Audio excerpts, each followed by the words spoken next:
Copercana premiada, sua sorte vai valer. São vale compras instantâneos e no fim 1, 2, novo Ford Ka para você. Cada R$60 em compras nos supermercados, lojas, Auto Center ou postos Copercana, você concorre a 800 vale compras e no final 2 novo Ford Ka. Quanto mais você comprar, mais chances de ganhar. Copercana premiada, a sorte está ao seu lado.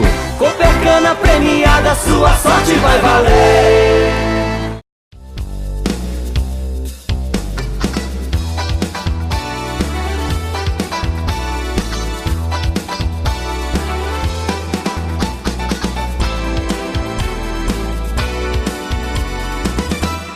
Olá, estamos iniciando mais uma edição do TV Brasilagro, mostrando a nossa série especial O que esperar de 2015. Nosso entrevistado de hoje é o empresário Luiz Carlos Corrêa Carvalho, que preside a ABAG, Associação Brasileira de Agribusiness, e também é conselheiro da UNICA, a União da Indústria da Cana-de-Açúcar. Você pode assistir a íntegra de todos os nossos programas visitando o nosso site brasilagro.com.br. No mesmo site você se inscreve para receber todos os dias e gratuitamente ao Clipe Brasilagro, com as notícias nacionais e internacionais das cadeias produtivas do agronegócio. Se você tiver alguma sugestão, converse conosco através do e-mail tv@brasilagro.com.br. Essa série especial tem o patrocínio do sistema Copercana, Cana Oeste e Cocred. Nós vamos a um rápido intervalo e já na sequência Luiz Carlos Corrêa Carvalho.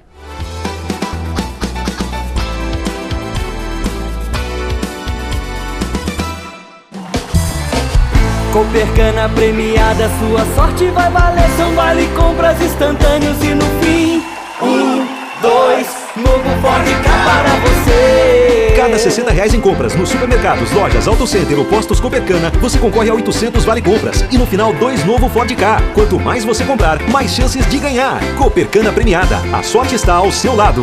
Copercana premiada, sua sorte vai valer.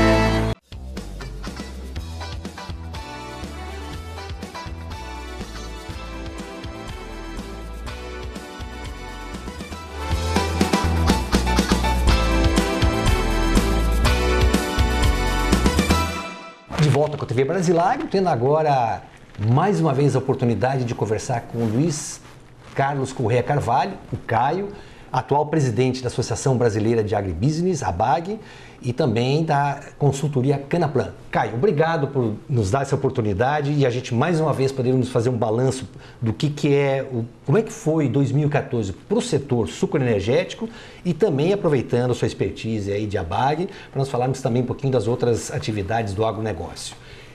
2014, um ano que já se previa, você falou isso para nós inclusive há um ano, era um ano dificílimo, era um ano que se pudéssemos pular seria menos pesaroso. É isso? Foi o que aconteceu? Foi. Eu acho que do ponto de vista do agronegócio brasileiro, apenas, digamos, acabou por consolidar, até por causa da campanha eleitoral, acabou por consolidar o peso, a importância, o quanto vital é o agronegócio no Brasil. Nós tínhamos várias posições ideológicas que ainda existem, e eu acho que a humanidade é assim mesmo, vai seguir muito tempo, sobre essa visão, digamos, antiga, que não basta ser um país produtor de commodities, que não tem valor agregado e coisas desse tipo, numa ignorância de não ter ideia do que é tecnologia que tem dentro de um grão de soja, né? Ou de um grão de milho, ou de um tolete de cana. Mas 2014 foi a consolidação disso. Então sempre tem o outro lado da moeda, o lado do desastre do ponto de vista de política pública. O outro lado da moeda foi justamente a consolidação da visão do agronegócio como grande negócio brasileiro. Então 2014 foi isso, buscando coisas positivas, né?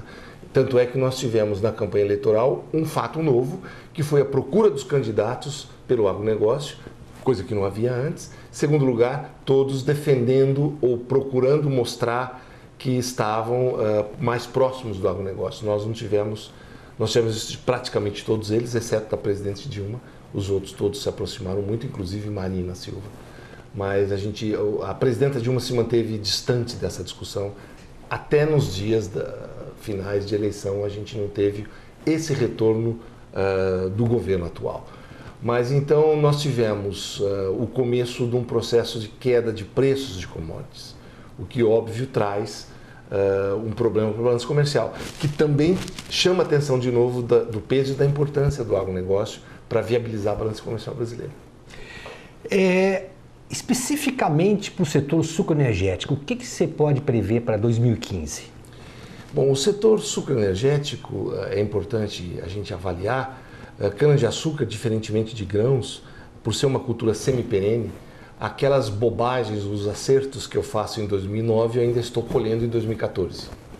Eu digo isso porque o pós-crise de 2008 trouxe não apenas um processo de rompimento da base da transparência e da base de políticas públicas que nós tínhamos e que conseguimos fazê-la em 2002, ainda governo Fernando Henrique, mantida no governo Lula. No segundo governo Lula começa a perder isso.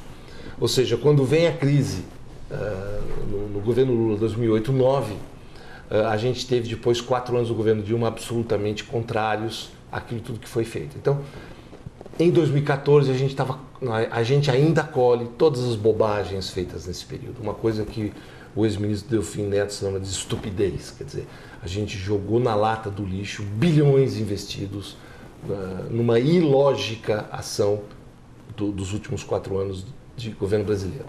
Mas 2014, então, nós continuamos a colher isso. Nós estamos vivendo um vale de baixa produtividade que se segue em 2015 e em 2016. 2015, nós temos todas as bobagens feitas, inclusive com a nova matriz econômica que foi implementada, digamos que quebrou a lógica do tripé econômico, que trouxe inflação de volta, que acabou com balança comercial, que tem trazido problemas graves que agora se caracterizam com queda de emprego. Ou seja, nós estamos pintando 2015 como um ano muito problemático e que esse próprio governo reeleito até parece um governo de oposição, na medida em que ele traz medidas que não eram as medidas do governo anterior, mas que eram as medidas anunciadas pela oposição. Então, é alguma coisa complexa, que não está muito claramente digerida ou apresentada, portanto, há uma série de pontos de interrogação. E o setor canavieiro, mais uma vez, acaba eventualmente, potencialmente, eu vou dizer, falar de perspectivas, e não se trata de visão de guru, mas, enfim, daquilo que a gente sente no dia a dia, nós podemos ter uma coisa tão complexa, Ronaldo, que a gente pode ter a volta da CID sem aumento da gasolina, dependendo da ação do governo.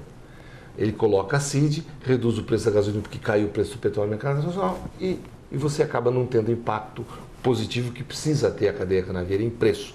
O preço para o álcool realmente ser competitivo tem que ser no impacto na gasolina. E a gente vem com 2015 com o preço cadente do petróleo numa guerra geopolítica entre a Arábia Saudita e Estados Unidos. Com impacto para a Rússia, com impacto na Venezuela, com impacto no Brasil. Então, esses impactos a gente não sabe como virão. Enfim, 2015, preço commodity baixo, petróleo, portanto, como commodity baixo, Brasil precisando controlar macroeconomicamente a inflação e, portanto, não está transparente o que deve acontecer como impacto ao setor.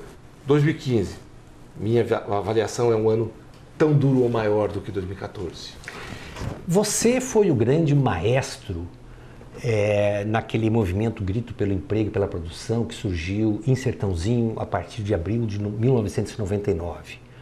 E nós fizemos, antes de começarmos a gravação, fizemos até o cálculo, foram 4 meses de trabalho, de sinergia dos elos da cadeia produtiva, ou seja, você era diretor executivo da Única, representando os usineiros, você tinha uma relação muito próxima e muito saudável, eu diria até, com os trabalhadores, havia um diálogo muito franco, muito leal entre capital e trabalho, que hoje não existe mais, infelizmente. Talvez isso tenha servido até para emperrar um pouco todas as negociações e a própria evolução da criação da frente parlamentar, das frentes parlamentares em defesa do etanol. A relação com os fornecedores de cana sempre foi boa e a relação também com a indústria de base também era muito respeitosa. Hoje se percebe que cada um tem ido para o seu lado, nós não vemos aí uma sinergia.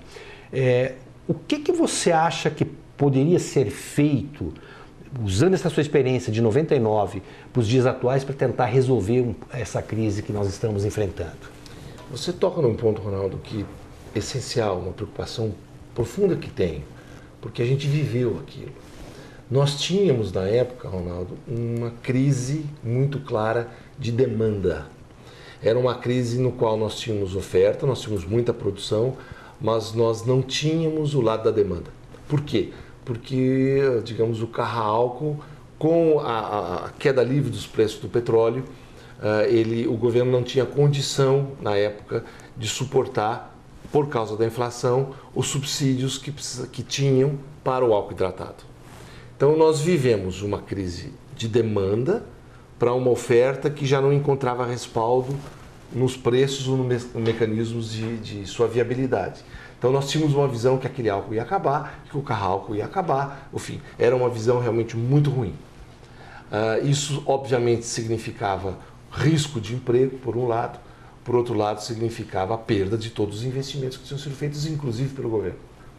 Pois bem, a gente montou uma lógica de governança, digamos, para os elos da cadeia produtiva.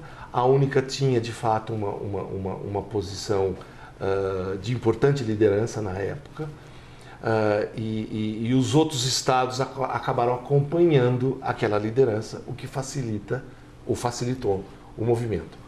Mas, eu diria, nós tínhamos um grande governador com grande liderança, que era Mário Covas, e que entendeu o problema, abraçou o problema e foi parte absolutamente fundamental do processo de governança, que é a liderança.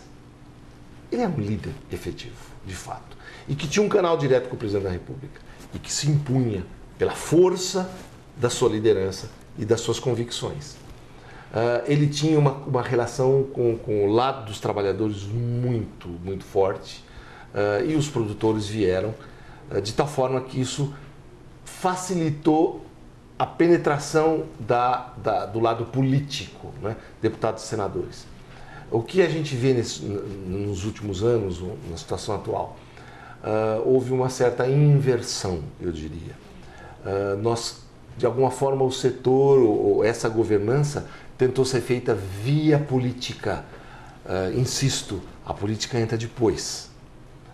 Nós não tínhamos os elos da cadeia todos devidamente arrumados, e aí a liderança política não consegue atuar. Por que eu digo isso? Porque eu senti isso e sinto isso nos encontros que tive, inclusive com trabalhadores. Então, o processo de governança tem que ser um outro processo. A gente tem que olhar os exemplos do sucesso que tivemos, a realidade atual. Qual é a realidade atual? Nós temos uma crise de oferta. Eu vou dar alguns números, Ronaldo, se a gente tem tempo para isso, claro, que eu acho que são importantes. Nós temos um mercado potencial de 36 bilhões de litros e nós produzimos 25. Nós temos um buraco de 10 bilhões, ou seja, não está faltando demanda, está sobrando demanda, está faltando oferta. A oferta, por sua vez, é decorrência claramente de investimentos.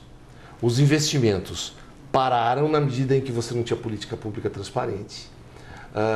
Esses investimentos parando e uma política pública maluca, sem margem, cria uma relação de atrito na cadeia produtiva. Então você tem entre o empregador e o empregado um problema grave. Qual foi o problema? Nós tivemos um aumento salarial real no Brasil muito acima do aumento da produtividade. No setor nós tivemos uma queda de produtividade, um aumento real de salários, nós tivemos uma pressão muito forte de mecanização, sem, digamos, a devida coerência de um processo arrumado entre as partes. A gente veio para um desequilíbrio muito forte e esse desequilíbrio gera, obviamente, conflitos entre os elos da cadeia. E aí a gente entra com uma pressão de que os políticos resolvem esses conflitos. Não resolvem. Pois bem, o lado político entra para consolidar posições claras e consensadas. Se você não tem posição consensada, você não tem uma posição de equilíbrio, você não consegue fazer a pressão política. Então, se você notar, e você é ator importante disso, eu estou observando e participo dos convites que me fazem, e como a BAG a gente acompanha até onde a gente pode ajudar, e a BAG é um guarda-chuva, portanto, poderia até ter uma atuação mais efetiva, desde que, obviamente, haja interesse das outras partes todas, né, que compõem isso, esse movimento. Mas a gente notava que os movimentos políticos não tinham sequência, na medida em que a cadeia não estava consolidada. Então você faz as reuniões, você vê as posições políticas de deputados importantes que realmente ajudam, mas você não vê a sequência. Na época nós tínhamos criado a Associação dos Municípios Canavieiros e nós tínhamos prefeitos, ANSESP, liderada pelo Mendes Temer, nós tínhamos prefeitos nos ajudando na pressão ao governador Covas, assim como prefeitos de outros estados ajudando os governadores e consolidando o movimento. Então, há cacos na mesa que precisam ser unidos, né? E esses cacos são fundamentais para que depois a gente realmente conduza isso politicamente. Mas a gente tem que ter a cadeia toda unida para isso. Então é um movimento ainda forte que tem que ser feito. Hoje, então primeiro você tem é muito importante citar, nós temos um problema de oferta, não de demanda, né? É inacreditável o potencial de demanda que nós temos. E isso choca, porque quem tem uma demanda desse tamanho fica imaginando que vai ter um grande mercado com um bom preço, porque eu tenho demanda muito maior que oferta. Isso não acontece. Não acontece por quê? Por causa das políticas públicas. E as políticas públicas não podem ser defendidas só por um setor na cadeia como um todo. Tem que ser defendida por todos. Então, é preciso esse movimento. O setor produtivo aqui de São Paulo tem agora uma coisa importante, que é a liderança do Roberto Rodrigues. Mas tem que ser dada a ele condições para que ele una a cadeia. Ele precisa ter, realço, condições para fazer isso. Segundo ponto. Terceiro ponto, que eu acho fundamental nessa questão, e que é que nós temos um Fórum Nacional Sucroalcooleiro hoje, que inclui São Paulo, e que tem uma sede em Brasília, que tem outros estados relevantes, e que tem que ser negociado através disso. Então, o que salta para mim dessa nova composição que nós estamos vivendo? Nós falamos do movimento de governadores, Ronaldo, que a mim me parece que começa a ser de alguma forma liderado pelo Marconi Perillo de Goiás. Não é mais por São Paulo, portanto é uma condição também diferente. Por quê? Porque todo o setor de fato forte, exuberante da produção está em São Paulo. Então, eu estou falando dos insumos modernos, eu estou falando de bens de capital, eu estou falando da produção, 62% é São Paulo. Então, São Paulo tem que entrar com alma nisso mesmo. Se não for o governador de São Paulo, se vier a ser o governador de Goiás, sem dúvida alguma, São Paulo tem que ter essa participação de coliderança, ou finalmente voltar a liderança a ele, no final tem que ser, na minha opinião, do governador Alckmin. Mas é salutar que parta de um outro estado e que comece a juntar esses cacos. Então, aquilo que foi à frente, à frente de deputados e senadores, que foi feita lá atrás, dessa vez parece que tem que começar pelos governadores, chamando a sua base política, criando essa condição desde que a gente saiba unir a cadeia produtiva. Então, Ronaldo, nós temos que unir a cadeia produtiva. Nós temos que ter liderança que a una, que faça isso de forma consistente, para que depois a gente possa, de fato, dar os passos seguintes. Isso significa nós rompermos com os problemas que possam estar havendo entre trabalhadores, produtores agrícolas e industriais, acertar essa cadeia com liderança, para daí a gente, de fato, dar a sequência que precisa ser dada. Deixa eu lhe fazer uma pergunta, mas eu vou tomar liberdade, até pela admiração pessoal que eu tenho para consigo. E vou tomar essa liberdade de fazer uma pergunta que não quero que você fique constrangido, porque você é também conselheiro da Única, quer dizer, você participa do Conselho Deliberativo da Única, a União da Indústria da Cana-de-Açúcar, que reúne os empresários aí da região Centro-Sul. Quem lhe sucedeu na condução dos negócios da Única foi o Eduardo Pereira de Carvalho. Eduardo tinha sido secretário do Ministério da Fazenda na época do ministro Delfim Neto, ele foi presidente do Banespa, ele foi secretário da Agricultura do Estado de São Paulo e depois acabou sendo presidente da Única. Ele declarou, na última edição da revista Globo Rural, ele fez uma declaração dizendo que a crise, é verdade que tem a inação governamental, que está conhecida por todos, e aí você acabou até de mencionar a distância que a presidente Dilma tem assumido, não só do setor, mas do próprio agronegócio como um todo. Então, o Eduardo Pereira Carvalho, ele fala, tem essa questão da inação governamental, mas tem também dois outros aspectos. E eu queria que você desse a sua opinião sobre esses dois aspectos. Primeiro, Ele fala a falta de conhecimento dos executivos desses grandes grupos de investidores estrangeiros. Isso deixou muitas dessas usinas com problema. E a segunda questão, o papel da Única, que deve ser exercido de uma forma diferente do que vem sendo exercido. Bom, esse é um tema obviamente muito delicado, mas importante ser dito. Por quê? Uma coisa importante, Ronaldo, as consequências do movimento que fizemos. O movimento que fizemos lá atrás, né, que explodiu com o crescimento de 2004, e o movimento nosso terminou em 2002, quando vieram as políticas públicas. Em 2003 é lançado o carro flexível, já a consequência da transparência de políticas, então a indústria automobilística deu o passo fundamental, e que na sequência veio aquela exuberância de investimento de capital externo no Brasil. O que nós tivemos? Eu posso resumir essa história mais próxima do setor em dois momentos. Um momento pro álcool, uma exuberância, que depois dá uma estagnada e volta ao novo movimento pós-2004, né? Que também dá uma travada em 2008, na crise de 2009, digamos, com os problemas do governo que assumiu. Lembre-se que o problema do governo de 85 foi terrível, 85, 86, Sarney travou tudo que estava acontecendo e nós entramos numa fase terrível, assim como a segunda metade do governo Lula fez o mesmo conosco, passando pelo sofrimento do governo Dilma. Então, são dois momentos muito interessantes, Ronaldo, são dois paralelos que têm que ser o tempo todo analisados do ponto de vista macro. Nós tínhamos o pró-álcool, com o que aconteceu depois.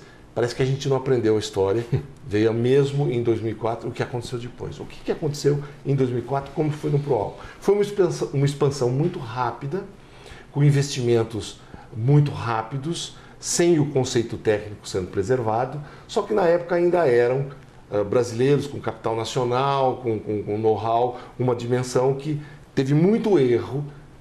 Tínhamos doenças, pragas, uma série de problemas, montamos usinas em lugares errados, etc., que obviamente isso teve seu pagamento mais tarde, que eu citei.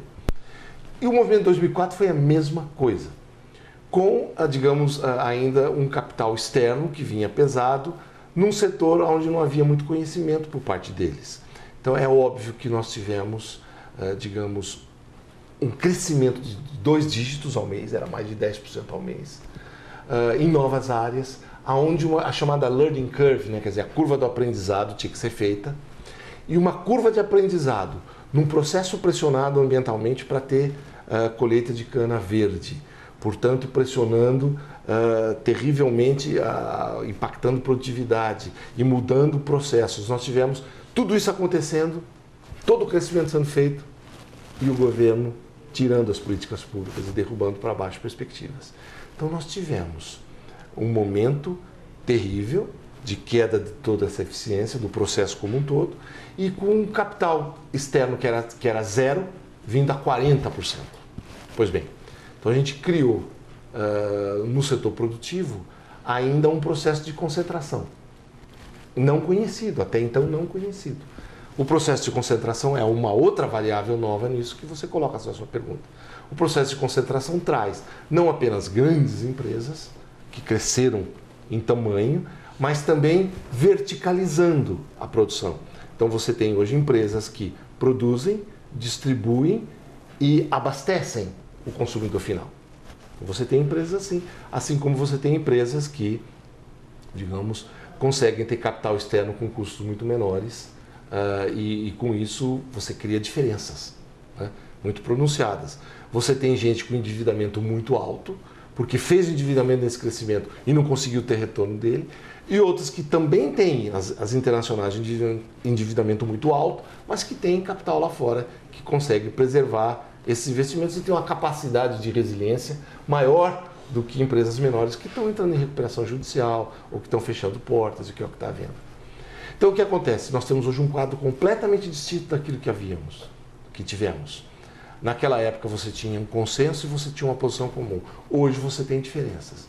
Você tem basicamente 2 pontos que são um consenso, que nós temos problemas no governo e temos problemas no setor privado. Nós sabemos que o governo não tem política pública e nós sabemos que no setor privado nós temos uma dispersão de dados de custo e de produtividade que é muito difícil você atender com média.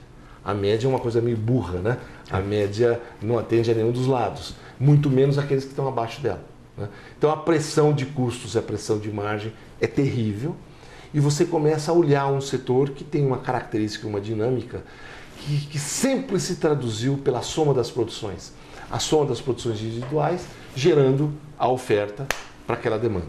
Nós temos uma demanda muito alta e nós temos um baita ponto de interrogação sobre a soma das ofertas. Na medida em que eu vou sendo atropelado com unidades menores e eu não tenho jeito de assisti-las, eu tenho provavelmente um aumento de concentração em poucos ou em menos, que conseguem esperar a vinda de preços internacionais melhores.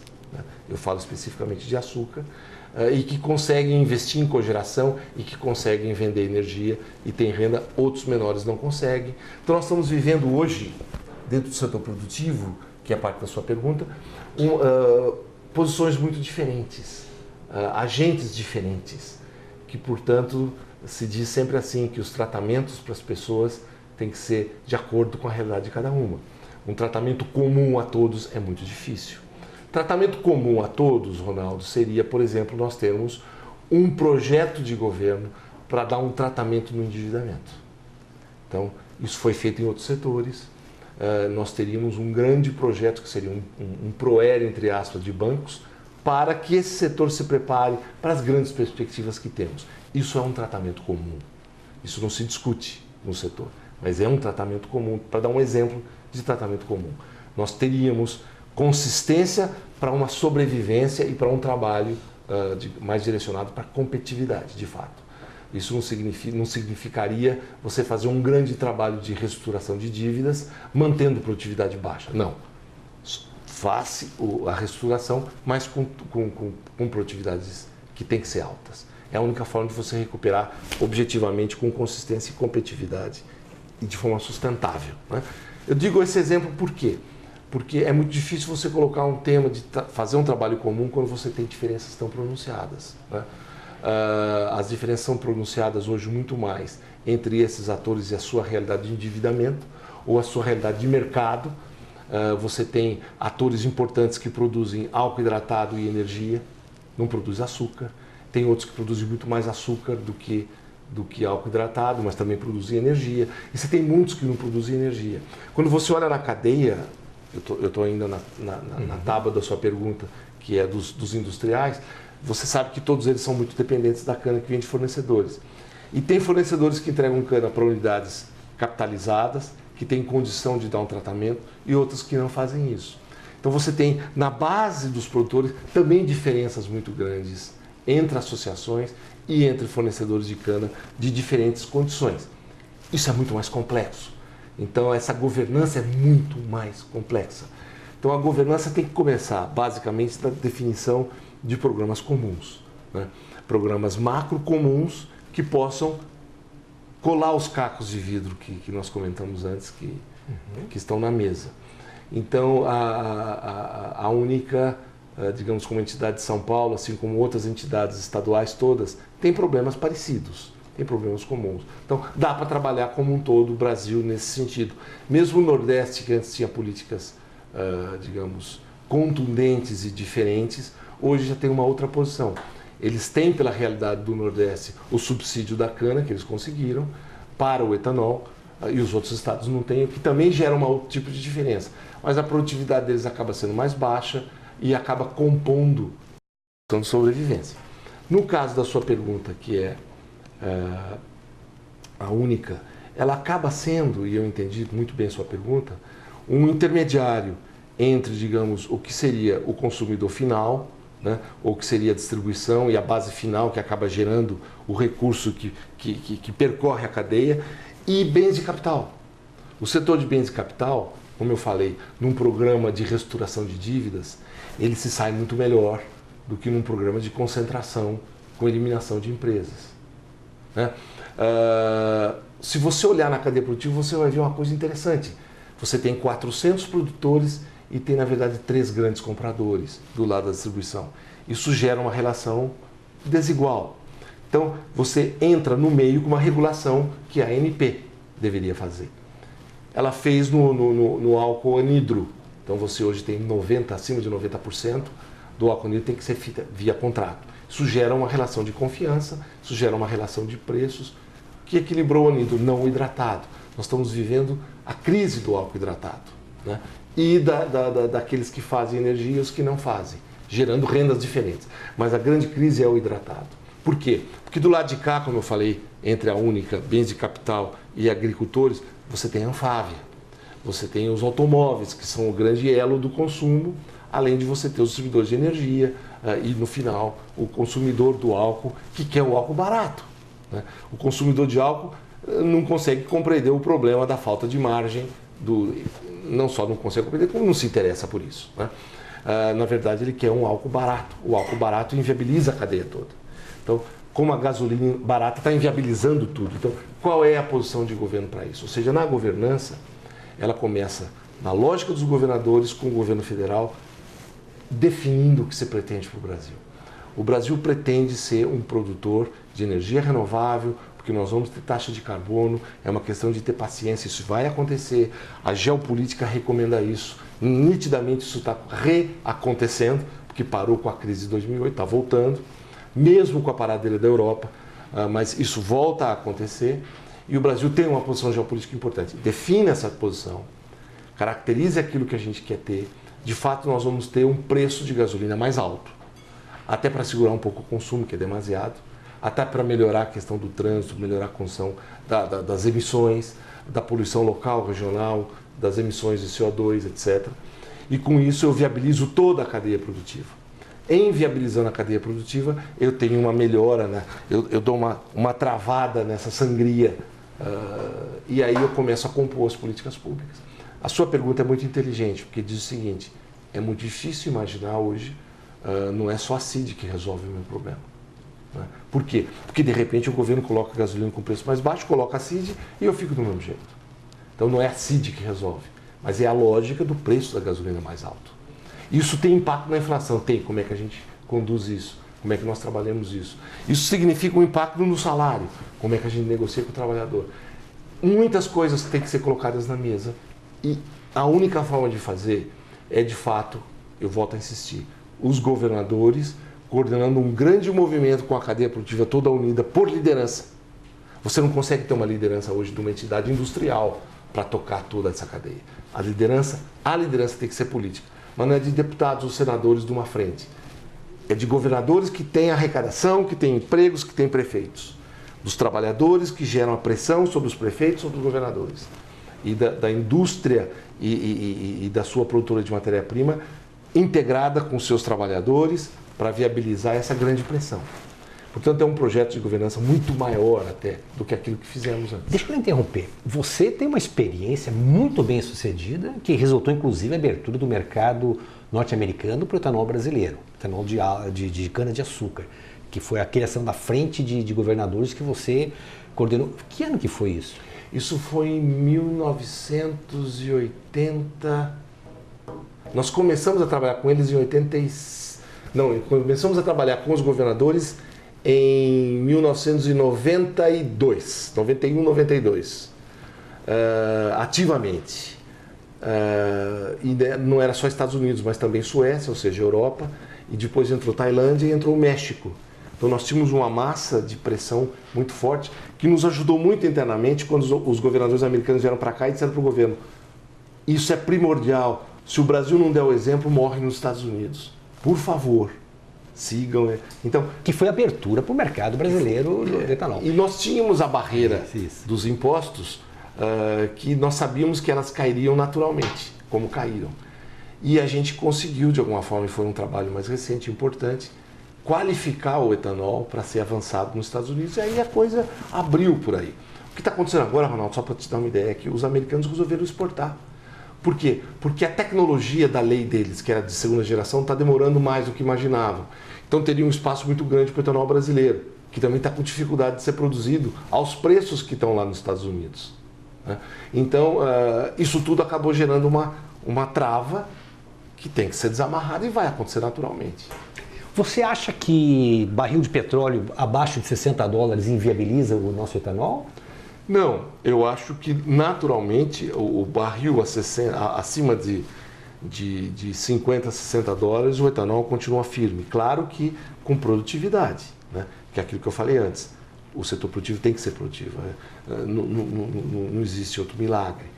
Agora, o que eu digo é que o preço do petróleo, conjunturalmente, está vivendo essa realidade agora a $60 o barril, digamos assim. Mas tudo indica que nós estamos vivendo uma confrontação.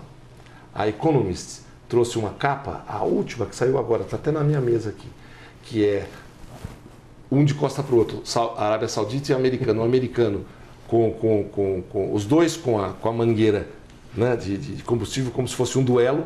O americano com o shale, que é o shale xisto, e a Arábia Saudita com o petróleo, estão disputando liderança. A briga, o buraco é mais embaixo, a briga é muito mais alta. Mas o preço do petróleo ele deve voltar ao nível de $70, $80 o barril. Esse é o preço do petróleo que viabiliza a qualidade de vida do Oriente Médio e que viabiliza o shale nos Estados Unidos. Nós estamos vendo uma competição no qual o árabe está testando os níveis de capacidade de resistência do novo produto que entra no mercado, como fizeram conosco com o etanol. Isso foi feito. Até que eles perceberam que isso era bobagem. Parou. Isso vai acontecer também, na minha opinião, com o shale. E a coisa para, o petróleo volta a $70, $80 o barril. É uma conjuntura que a gente passa por ela. Você tem a coragem de... Você até escreveu isso, acho que foi num artigo no Estado de São Paulo, falando que deveríamos aí pensar num PROER para o setor sucroenergético, não é? Você acha que essa questão você acaba de repetir, de dizer também que a CID por si só não resolve o problema do nosso setor.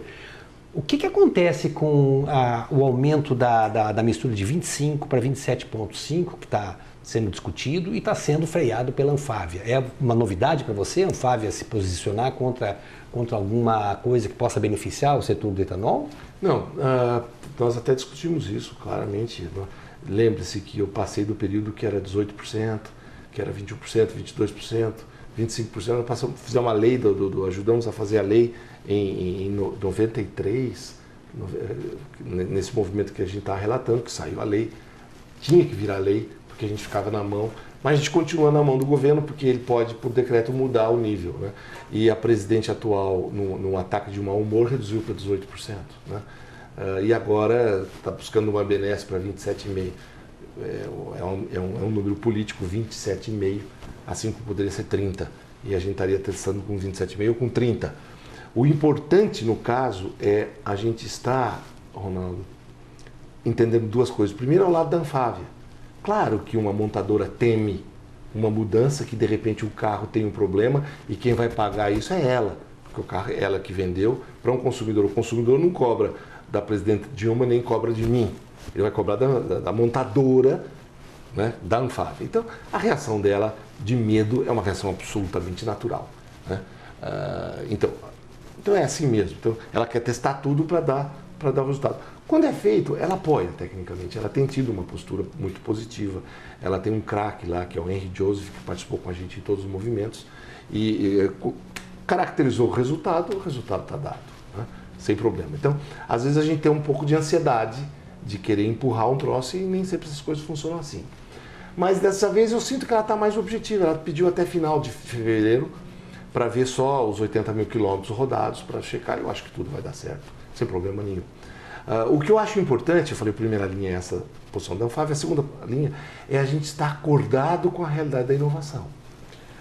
Quando nós vemos os textos todos dos grandes economistas, que citam Schumpeter, por exemplo, que fala você tem que morrer para nascer de novo mais competitivo, né? Assim como outros que falam da presença da mão do governo, enfim. A questão de governança, a questão do processo de inovação é essencial. Então, o que eu quero dizer? Qual é a grande crítica que se faz, que é a segunda linha? O Brasil, o álcool hidratado no Brasil é a jabuticaba brasileira, ninguém tem esse produto. Por que só o Brasil tem? Quando você vai discutir isso, por exemplo, com a Anfávia, a mesma Anfávia, eu li no discurso de posse do Luiz Muan, que é o presidente atual, em que ele diz que nós vamos caminhar para um carro flexível híbrido, né? Porque essa é uma grande tecnologia. Ele é muito mais econômico. Então, em vez de fazer 10 km, ele vai fazer 15, 16. É sensacional, faz as contas, né? A gente multiplica por várias vezes a nossa capacidade de atender demanda, porque a demanda cai nesse sentido. Essa demanda maluca de 10 km por litro, quando vira 15, óbvio que ela cai. Ela cai e a minha oferta é muito mais efetiva. A lógica de preços é mais efetiva. Nós estamos falando de eficiência. Então nós temos que acompanhar a lógica da eficiência. O que eu acho nesse sentido é que na inovação, nós temos o lado do carro, que tem célula de combustível com um potencial, que seja o nosso combustível. Tudo bem que seja célula de combustível, desde que seja nosso. E a gente volta na velha discussão, Ronaldo, que é, por que tem que ser gasolina? Gasolina é uma coisa que acaba. Por que a gente tem medo que vai acabar? Um dia, gasolina, que eu digo, não a gasolina verde que a gente pode fazer, a gasolina fóssil, né? O que acontece nessa lógica do desenvolvimento? Que venha a célula de combustível, que venha mas que seja um combustível renovável. Que pode ser o etanol de primeira geração, que será também o de segunda geração, que virá muito competitivo. Nós temos que ter paciência, é uma questão de 5 anos para isso explodir. No Brasil já estão sendo montadas as plantas. Então, não há que temer a lógica da tecnologia. Há que ser cada vez mais produtivo na produção agrícola. Só que a visão de um mercado selvagem ou de um capitalismo selvagem não vai funcionar. Nós temos que ter a cadeia coesa, nós temos que ter lógicas de relacionamento que sejam muito positivas. Você chamou a atenção, e para quem acompanha o setor sucroenergético, que é o nosso caso, chamou a atenção com uma declaração que você fez na abertura do último congresso da BAG. Um pouco antes, um pouco depois, você se manifestou abertamente a favor da candidatura de Aécio Neves. Você escreveu que, na sua opinião, o ex-ministro Roberto Rodrigues também fez a mesma coisa. O nosso candidato é Aécio Neves, que tem os melhores compromissos já assumidos com o setor. Ponto. O governo Dilma esteve bem representado no Congresso da BAG, porque estava lá o vice-presidente Michel Temer, estava o ministro Nery Geller e o ex-ministro dos Transportes do governo Fernando Henrique Cardoso, Odacir Klein, foi quem representou tecnicamente e levou a proposta do agronegócio para esse importante congresso. Mas o que você falou na abertura do Congresso da BAG? Você fez uma homenagem ao governador Geraldo Alckmin e eu vou usar as suas palavras para dizer a importância do que você fez. Você disse, olha, eu peço aí quero saudar o governador Geraldo Alckmin, que viabilizou o etanol graças à diminuição do ICMS do álcool anidro hidratado no estado de São Paulo. Eu queria que você dissesse ao nosso telespectador, e nós estamos terminando a sua participação, na verdade minha participação é uma aula que você nos dá mais uma vez, a importância desse seu, não só do que fez o governador, mas de reconhecer depois de tantos anos o que ele fez efetivamente. Olha, Ronaldo, em primeiro lugar, muito obrigado, como sempre, pelo apoio e pelos elogios que você me faz. Eu fico muito honrado com isso, muito orgulhoso. No Congresso, nós estamos vivendo um momento que eu posso relatar agora. É um momento inacreditável. Por quê? Porque nós não recebíamos resposta do governo. O governo, até aquele momento, quando eu fui à tribuna, o governo nem disse se estaria presente. Não gravou e não estaria presente. O Aécio Neves, o senador Aécio Neves, gravou, você viu a gravação, como foi. Como foi, verdade. E mandou o representante de primeira categoria para discutir o que ia fazer. E do lado do Eduardo Campos, ele mandou gente de primeira linha e posicionando em defesa também clara do setor. Então, naquele momento, nós vivíamos essa realidade. Nós sentimos que o governo continuava, de alguma forma, com o pé atrás e resistente a dizer o que ia fazer. E muito mais fazendo comentários sobre nada, porque nós não tínhamos um programa do governo. Nós tínhamos uma continuidade. Ronaldo, a continuidade era simplesmente o fim do oxigênio. Então, nós tínhamos que reagir. E estava todo mundo embasbacado, todo mundo travado com o que ia ser. Então, nós tínhamos que prestigiar aqueles que fizeram. Eu usei o exemplo do governador Alckmin, que foi o grande exemplo de quem fez. E ele fez a redução da mistura, que nós estamos de pé até hoje por causa disso, graças a ele. Então, vamos dizer assim, a dívida com ele é muito alta, ele teve muita coragem.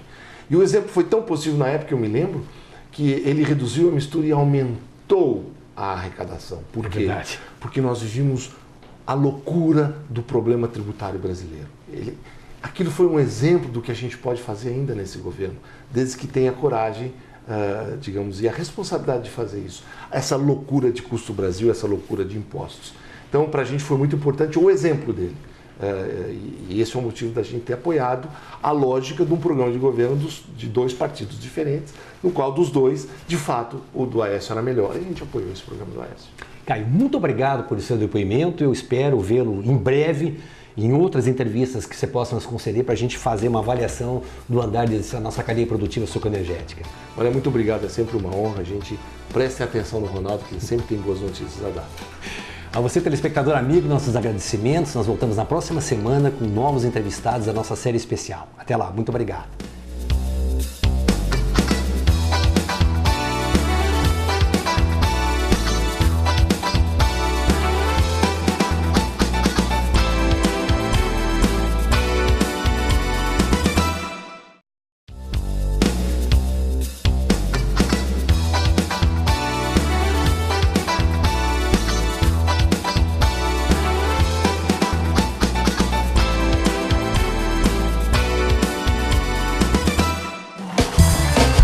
Copercana premiada, sua sorte vai valer. São vale compras instantâneos e no fim 1, 2, novo Ford Ka para você. Cada R$60 em compras nos supermercados, lojas, Auto Center ou postos Copercana, você concorre a 800 vale compras e no final 2 novo Ford Ka. Quanto mais você comprar, mais chances de ganhar. Copercana premiada, a sorte está ao seu lado.